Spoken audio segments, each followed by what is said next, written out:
Hello, everybody. This is Captain in the house again, and we're going to be talking about a topic. And the title of this topic is called Correct with Love. Correct people with love. It's very, very important because, like I said, most of my discussion is based on experience. I study environment, I study the way people do things, and even the young ones, when I used to work in school, the headmistress or the principal or the head of department, or even at home, when husband is correcting the wife, it's as if they are the war front. Or when the wife is correcting the husband, it's as if they are the war front. You need to correct with love. If you genuinely love the person, it could be the manager at work, it could be husband at home. If you genuinely love the person and you want the person to improve in their attitude, in their performance, try to correct with love. Most people that correct, they correct with anger, with um what other word can we use again? Can somebody help me? They correct people shouting. If you cannot apply correction with love, then you don't have to, because the person you're correcting, you're creating fear in that person. We need to check our manner, our mannerism, our ways of approaching people when we're correcting them. Even men of God, pastors, the way they correct their followers sometimes is as if they are the war front trying to survive. So, correct with love is a topic for today. And I'm going to start from home, especially with let's start from the men of the house.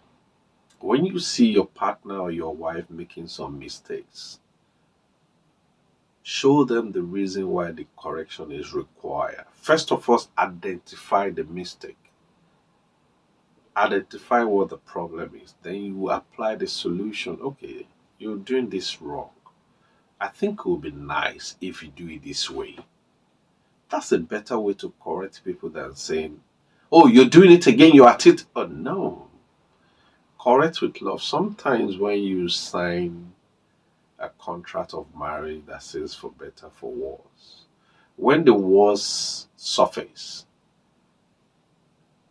use love to melt it, for better, for worse. When the worst surface, use love to dissolve it. That is genuine love. And then some people, they have this kind of uh, concern or panic attitude when you kind of attack them. So when you're correcting your husband as well, correct with love. Maybe the person is making a mistake. Point out the mistake in a loving way. Not, or what you're doing doesn't make sense. That's not a good way to correct people. You're indirectly telling the person that you're senseless. That's the way most people will read it.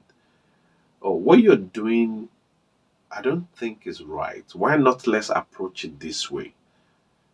Rather than saying what you're doing doesn't make sense or what you're doing is stupid. Words carry a lot of weight. And then when you start to correct people in a very bad way, naturally the love reduces. Naturally it creates distance. Even in offices, when you're trying to help people out, the moment the correction is done, they just stick to themselves. There's no it destroy relationship when you do not correct with love. So for those of us in relationship, for those of us in marriage, when you're correcting people, you don't even need to scream at them. Correct with love. People can get kind of excited because some people, they like to work at their best, but still remember that the skill you have, the people behind you or the people under you might not really have that skill. So you need to go on a journey with them to come to your level rather than uh, putting fear in the people you're correcting.